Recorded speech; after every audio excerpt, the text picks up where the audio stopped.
Hello, welcome to Manor Farm Infant School story time.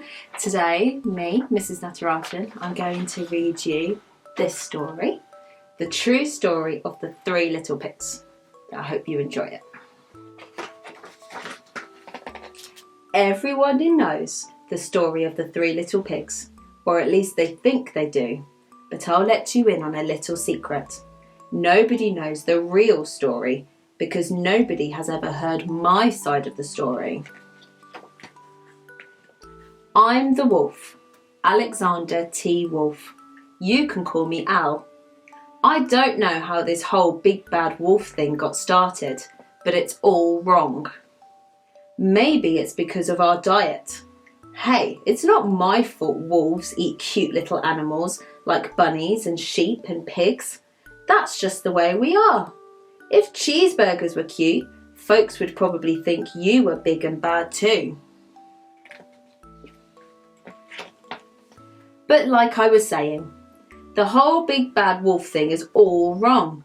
The real story is about a sneeze and a cup of sugar. This is the real story. Way back in Once Upon a Time, I was making a birthday cake for my dear old granny. I had a terrible sneezing cold. I ran out of sugar.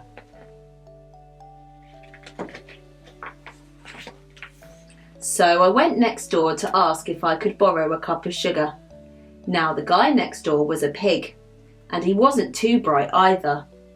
He had built his whole house out of straw. Can you believe it? I mean, who in his right mind would build a house of straw?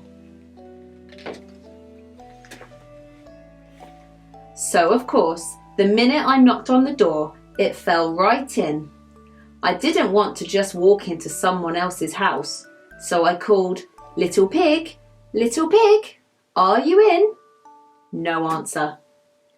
I was just about to go home without the cup of sugar for my dear old granny's birthday cake. That's when my nose started to itch.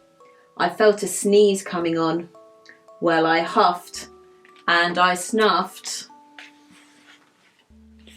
and I sneezed a great sneeze.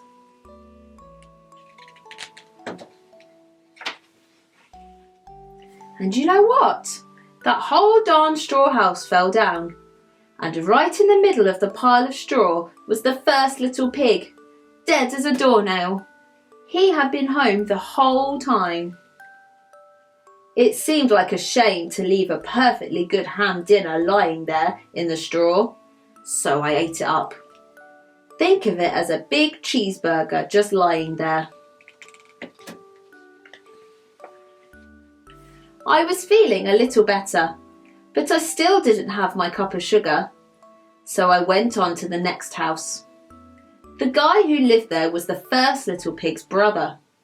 He was a little smarter, but not much. He had built his house of sticks.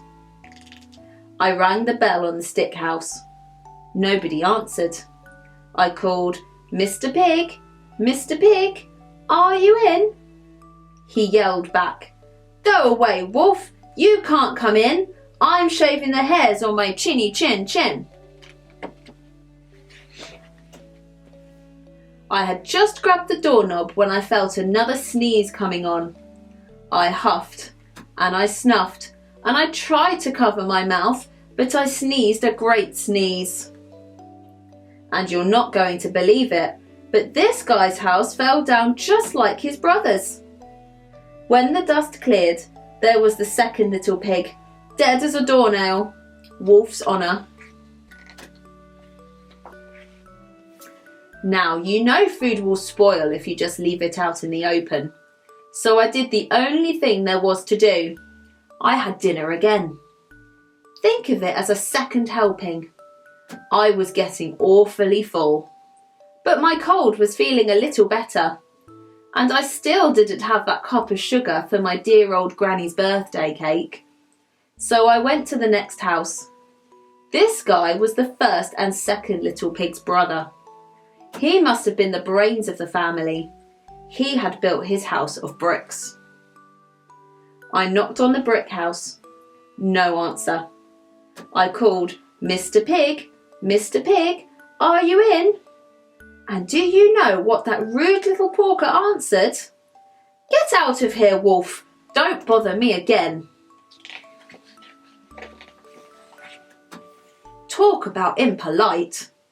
He probably had a whole sack full of sugar, and he wouldn't give me even one little cup for my dear sweet old granny's birthday cake. What a pig! I was just about to go home and maybe make a nice birthday card instead of a cake when I felt my cold coming on.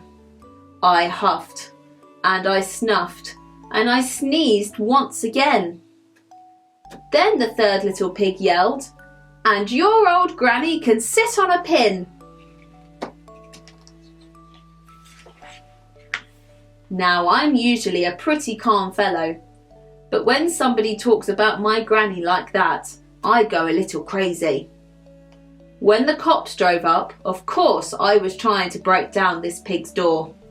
And the whole time I was huffing and puffing and sneezing and making a real scene. The rest, as they say, is history.